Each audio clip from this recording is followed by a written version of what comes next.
हमारा यह महान देश भारत अनगिनत देशवासियों के त्याग एवं तपस्या के फलस्वरूप आज की स्थिति तक पहुंचा है। अध्यक्ष महोदय, स्वतंत्र भारत में भारत की सेनाओं ने देश की सुरक्षा के लिए अपना सर्वोच्च न्यौछावर करने में कभी भी कोताही नहीं बरती है।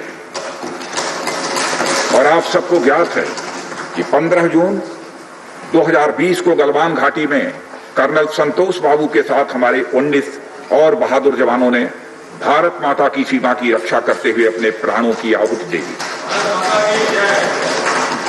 हमारे प्रधानमंत्री श्री नरेंद्र मोदी जी ने स्वयं लद्दाख जाकर वीर जवानों का हौसला बढ़ाया। मैंने भी बहादुर जवानों से मिलकर उनके शौर्य और अटूट साहस का स्वयं भी अनुभव किया है। अध्यक्ष महोदय, सबसे पहले मैं संक्षेप में चाइना के साथ हमारे बाउंड्री इश्यूज के बारे में बताना चाहता हूं। जैसा कि सदन इस बात से अवगत है कि भारत एवं चाइना का सीमा का प्रश्न अभी तक अनसुलझा है। भारत और चाइना की बाउंड्री का कस्टमरी और ट्रेडिशनल अलाइनमेंट चाइना नहीं मानता है। यह सीमा रेखा वेल एस्टेब्लिश्ड भौगोलिक सिद्धांतों पर आधारित है, जिसकी पुष्टि न केवल ट्रीटीज और एग्रीमेंट्स द्वारा बल्कि हिस्टोरिक यूसेज और प्रैक्टिसेस द्वारा भी सभापति महोदय हुई है। इससे दोनों देश सदियों से अवगत हैं, जबकि चाइना यह मानता है कि बाउंड्री अभी भी औपचारिक रूप से निर्धारित नहीं है। साथ ही चाइना यह भी मानता है कि हिस्टोरिकल जुरिस्डिक्शन के आधार पर जो ट्रेडिशनल कस्टमरी लाइन है उसके बारे में दोनों देशों की एक अलग अलग व्याख्या है। दोनों देश 1950 और 1960 के दशक में इस पर बातचीत कर रहे थे, परंतु पारस्परिक रूप से स्वीकार्य समाधान नहीं निकल पाया था।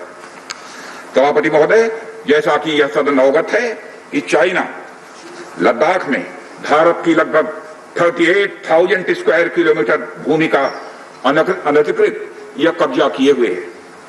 इसके अलावा 1963 में एक तथाकथित बाउंड्री एग्रीमेंट के तहत पाकिस्तान ने पाक ऑक्युपाइड कश्मीर की 5,880 स्क्वायर किलोमीटर भारतीय जमीन अवैध रूप से चाइना को सौंप दी है। चाइना अरुणाचल प्रदेश की सीमा से लगे हुए लगभग 90,000 स्क्वायर किलोमीटर भारतीय क्षेत्र को भी अपना ही बताता है। सभापति महोदय, भारत तथा चाइना दोनों ने औपचारिक तौर पर यह माना है कि सीमा का प्रश्न एक जटिल मुद्दा है, जिसके समाधान के लिए पेशेंस की आवश्यकता है तथा इस मुद्दे का फेयर, रीजनेबल और म्यूचुअली एक्सेप्टेबल समाधान शांतिपूर्ण बातचीत के द्वारा निकाला जाए। ये दोनों इस बात पर सहमत हैं। अंतरिम रूप से दोनों पक्षों ने यह मान लिया है कि सीमा पर शांति और स्थिरता बहाल रखना द्विपक्षीय संबंधों को बढ़ाने के लिए यह नितांत आवश्यक है। मैं यह भी बताना चाहता हूं सभापति महोदय कि अभी तक इंडिया चाइना के बॉर्डर एरियाज में commonly delineated line of actual control नहीं है और एलएसी को लेकर दोनों का परसेप्शन भी यह अलग अलग है। इसलिए पीस और ट्रैंक्विलिटी बहाल रखने के लिए दोनों देशों के बीच कई तरह की एग्रीमेंट्स और प्रोटोकॉल्स भी हुए हैं। इन समझौतों के तहत दोनों देशों ने यह माना है कि एलएसी पर शांति और स्थिरता बहाल रखी जाए, जिस पर एलएसी की अपनी अपनी रेस्पेक्टिव पोजीशंस और बाउंड्री क्वेश्चंस का कोई प्रभाव नहीं पड़ेगा। इस आधार पर वर्ष 1988 के बाद से दोनों देशों के बाइलेटरल रिलेशंस में काफी विकास भी हुआ है। भारत का मानना है कि बाइलेटरल रिलेशंस को विकसित किया जा सकता है तथा साथ ही साथ बाउंड्री के मुद्दे के समाधान के बारे में चर्चा भी की जा सकती है। यह हम दोनों काम कर सकते हैं, परंतु एलएसी पर पीस और ट्रैंक्विलिटी में किसी भी प्रकार की गंभीर स्थिति का बाइलेटरल रिलेशंस पर निश्चित रूप से असर पड़ेगा। यह बात भी दोनों पक्षों को अच्छी तरह समझनी चाहिए। वर्ष 1993 और 1996 के समझौते में इस बात का जिक्र है कि एलएसी के पास दोनों देश अपनी सेनाओं की संख्या कम से कम रखेंगे।